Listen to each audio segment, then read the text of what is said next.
Hello guys, this is High Recap 2023. Today I want to explain one of best science fiction movies.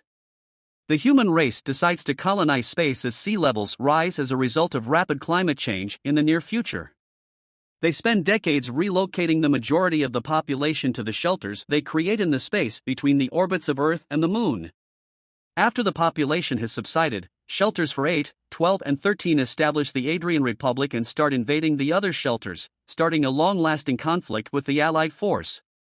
The only humans now living on Earth must create weapons and components for the robots being deployed in this conflict. The renowned Captain Jung-Yi, who is currently in an abandoned village and recovering from an explosion, is the best soldier in the army. She promptly defends herself by firing precise bullets and making inventive use of the weapons included hook as robots pursue her. She has no trouble defeating the humanoid robots, but soon a new, more durable model with 4 legs will arise, making it more difficult for her to combat them alone. The robot is set on fire by Jung-Yi after she picks out a few clever hiding areas and surprises it with a shot, but the robot has its own set of extinguishers and is soon ready to go again. When the robot approaches, Jung-Yi uses the hook to gather several metal beams and drop them on top of it, trapping it. She then hides behind a car for her final photo, but a small toy hanging from the rear-view mirror causes her to lose focus. Because of the distraction, the robot is able to shoot Jung-Yi before she can defend herself. When Jung-Yi examines her broken hand, she realizes she is an android and wasn't aware of it. A sudden alarm sounds, and the town vanishes. In reality, she isn't Jung-Yi, she actually passed away in battle a few years ago. Currently, scientists are trying to develop the ideal soldier android that could be reproduced and deployed to battle using a copy of her brain. Since Jung-Yi consistently loses in the same place throughout the simulations that recreate her last battle, there hasn't been much growth. Seo-hyun, Jung-On-Yi's daughter who has to repeatedly see the death of her mother, is in charge of the squad. Sang-hoon, the project's director, also intends to make a special presentation for the army's top brass in order to publicize their android, whom they are naming Jung-Yi. The soldiers are bored by Sang presentation, Hoon's, which also includes upscale meals and an overview of the background to the conflict, and they want him to skip through the information they already know. In order to create the most sophisticated battle command AI ever, they are mapping Jung-Brain-Yi's cortex and turning it into data. Seo-hyun then shows how the simulations have been documenting behavioral patterns. The troops observe that the android hasn't yet emerged from the simulation, but the whole idea is that they would have already won the war if Jung-Yi hadn't lost that battle. The government won't be interested in funding this project until the team fixes Jung-Final-Yi's error. Following the presentation, Seo-hyun and Sang-hoon have a private conversation. Seo-hyun is reminded by Sang-hoon that she has his whole backing and that the chairman has high expectations for her. Since he began working for the chairman 10 years ago, Seo-hyun is important to Sang-hoon because he knows she was adopted when she was a little child who had lost her mother. After that, Seo-hyun collaborates with novice Jae-kyung to identify the issue with their most recent model. The last remnants of Jung-Yi are awoken, and because the brain still functions as a human, the fake Jung-Yi freaked out upon realizing she is a robot and starts to suffer in agony. In an instant, Seo-hyun disables the pain sensors, causing Jung-Yi to erupt in rage and demand to know what they done to her. Seo-hyun gives the order to destroy this duplicate of the brain because it appears that it can no longer be repaired due to its damage. Jae-kyung, who has always been a huge fan of Jung-Yi and calls her a hero, uses the opportunity that they have now reached the end of the day to express how happy he is to be working here. Seo-hyun explains that Jung-Yi never desired to be a hero and only enlisted in the military as a mercenary in order to help pay for Seo Medical Hyun's care when doctors discovered a tumor in her lungs when she was a little girl. Every time her mother went into combat, she sobbed, and her mother passed away on the same day as her surgery. Jae-kyung points out that Seo-hyun might simply ask the android since she shares the actual young memories Yi's when she wonders if her mother regrets making such a sacrifice and resents her for it. Seo-hyun says she'll think about it, but it seems too risky for her. Seo-hyun sees a mother and child interacting on the local train as she rides off for the day. She is reminded of the last time she saw her own mother, when Jung-Yi had visited Seo-hyun as she was preparing for surgery and wished her luck before departing for combat. Seo-hyun was given a bear embrace from Jung-Yi, who had assured him she would return and gave him a lucky cheek rub. When the train arrives at its destination, Seo-hyun goes to take the annual ethics test, which is required of everyone to show they are not androids. The test consists of inquiries on emotions and morals. She then visits her doctor, who tragically informs her that the tumor has returned to her lungs and that she only has 3 months to live. This indicates that her mother's sacrifice and the operation she underwent as a youngster were in vain. The doctor argues that since regulations now protect anyone who do this, the best course of action would be to clone her brain as soon as possible and transfer it to a prosthetic body. However, they only offer Category A, which is quite expensive, protection to those who do this.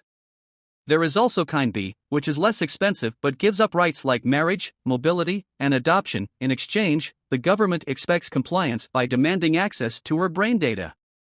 Alternately, she may select Type C, which doesn't regard people like humans at all and gives certified businesses custody of the brain data.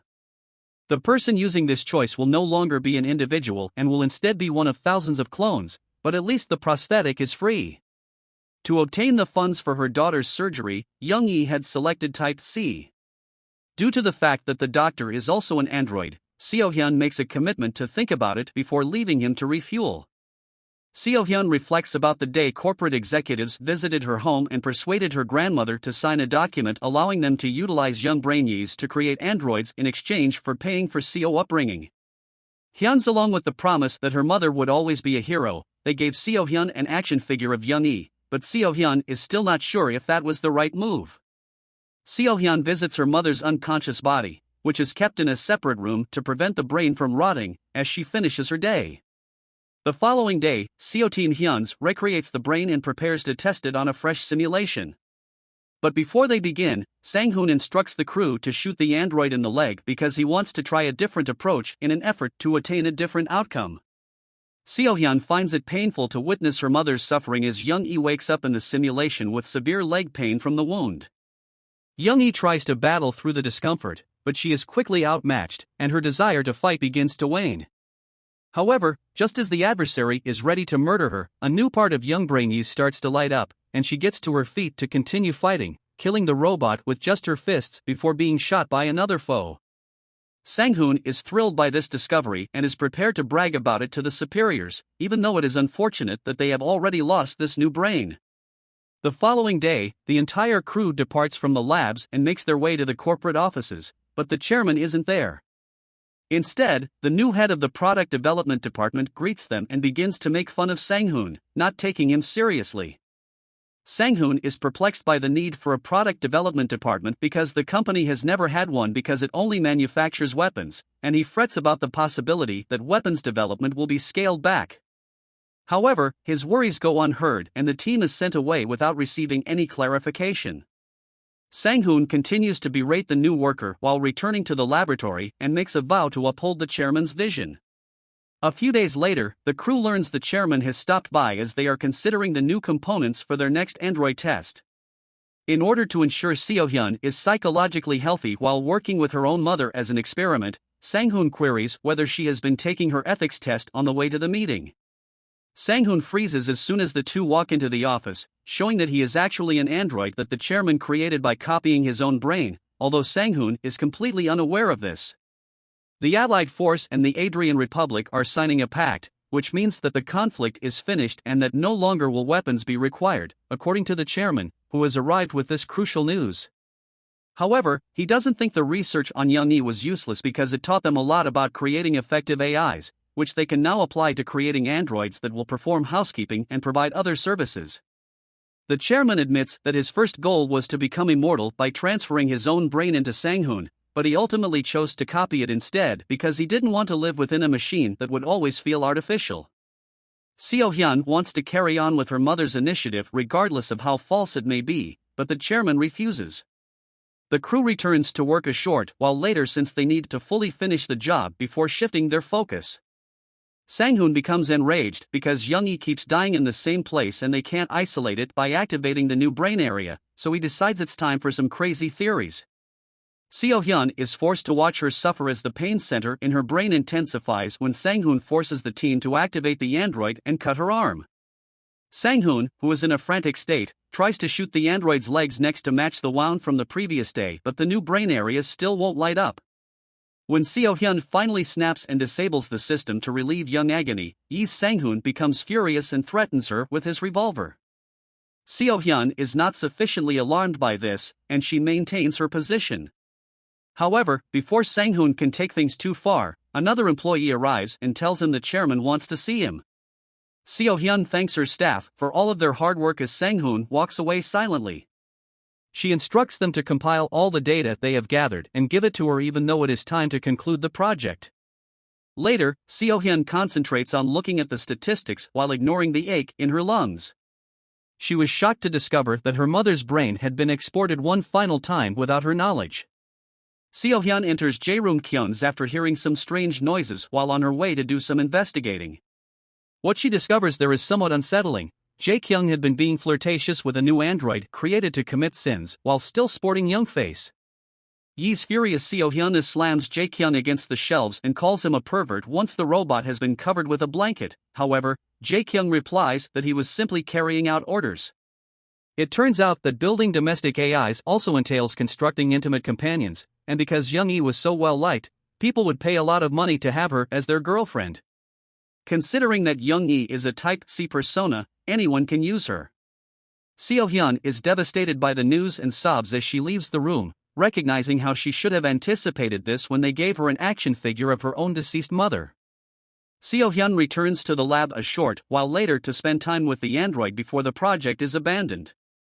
Sang-hoon is already there, depressed because he believes he betrayed the chairman's confidence and that is why their proposal was scrapped.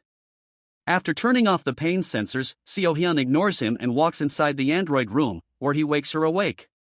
After getting Young attention, Yi's Seo-hyun informs her that they have saved her from the enemy and that she is severely injured, so she will assist in her peaceful death. The brain region they were seeking for finally lights up again when Jung-yi inquires as to whether her daughter survived the operation, just as Seo-hyun is about to switch her off. Seo-hyun breaks down in tears as she discovers that Jung-yi feared she would pass away before learning about her baby each time this brain area reacted, and she lets her know the surgery was successful so she can live on in peace. Upon learning this, Jung-yi expresses her relief and explains that she had been feeling bad about losing the tiny doll that her daughter had given her before she underwent surgery and was meant to serve as a good luck charm.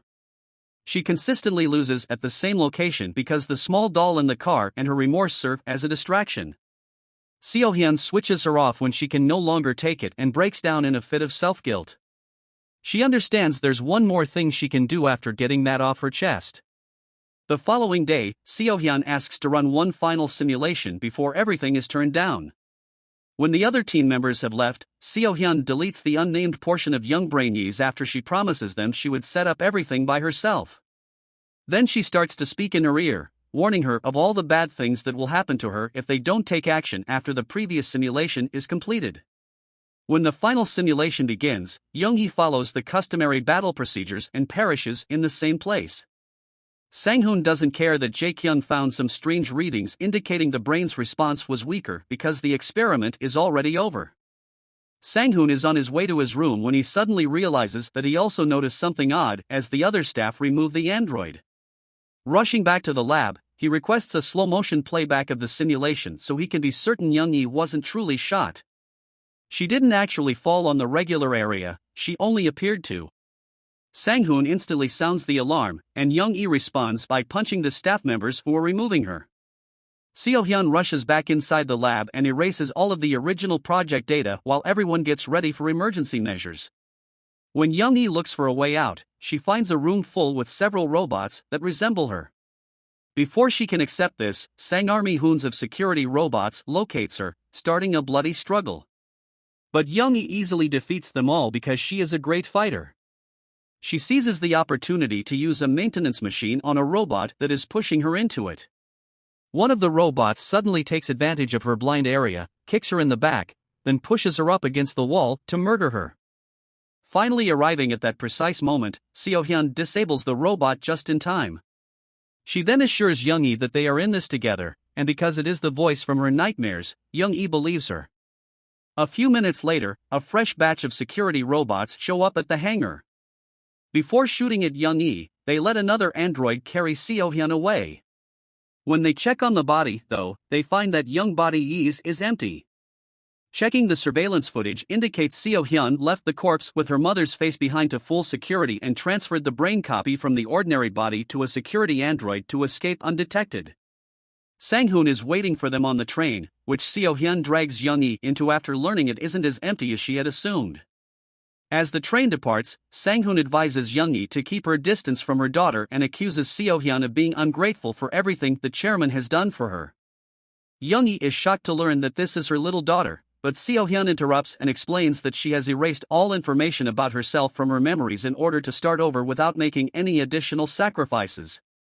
Sang-hoon shoots Seo-hyun in the shoulder as retaliation for destroying the project, which causes Jung-yi to confront him and shoot him with his own gun. Sang-hoon swiftly gets to his feet to continue the fight, but stops in his tracks when he notices his reflection in the window. The shot's damage has exposed that he is actually an android. He is referred to by Seo-hyun as the chairman's little toy, which drives Sang-hoon insane. Now that he has the ability to wield his android body, Sang-hoon strikes Jung-yi, beginning the conflict that scatters their bodies across the carriage and causes the train to tremble. Sang-hoon finally succeeds in pushing Jung-yi through the window after trading blows with her, but she purposefully releases the pressure so that she can crawl around the train and re-enter it from a different window. More security robots ride in on a parallel train at that precise moment, and they join the two wagons together. They follow Jung-yi by jumping through the windows, but Jung-yi easily dispatches of all of them with pinpoint attacks. When Seo-hyun notices her mother in distress, she tries to stop the robot from attacking her. Sang-hoon takes advantage of this diversion to capture her with a hook. Seo-hyun is easily pushed away by the robot, but seeing her daughter in peril motivates Jung-yi to act more violently. Sang-hoon is expelled from the train after she destroys all the remaining robots, but he gets back on by clinging to the hook. The train arrives in the city as Sang-hoon and Jung-yi resume fighting, and the shaking of two attached wagons becomes too much for the tracks to handle. In order to help her mother safely return to the first wagon, Seo-hyun manages to get her hands on one of the guns the robots dropped and fires a hook for Jung-yi to grab. They then let the second wagon fall with Sang-hoon within it. When the train reaches the Alpine region, it ultimately breaks down. Seo-hyun explains that she doesn't have much time left and that Jung-yi should tend to Seo-bullet-hyun's wound since they can hear the police coming. She wants Jung-yi to flee and begin a new life where she may at long last focus on herself rather than her daughter. After some difficulty, Jung-yi agrees to this idea, but not before giving Seo-hyun a final hug and giving her a lucky cheek rub like she used to as a youngster as a way of saying goodbye. Seo-hyun wishes Jung-yi luck as she exits the train and passes away alone, but with a sense of finality. In order to enjoy her newfound independence, Jung-yi races over the mountains, avoiding any humans who might seek to utilize her once more. Thanks for watching. If you like movie, subscribe my channel.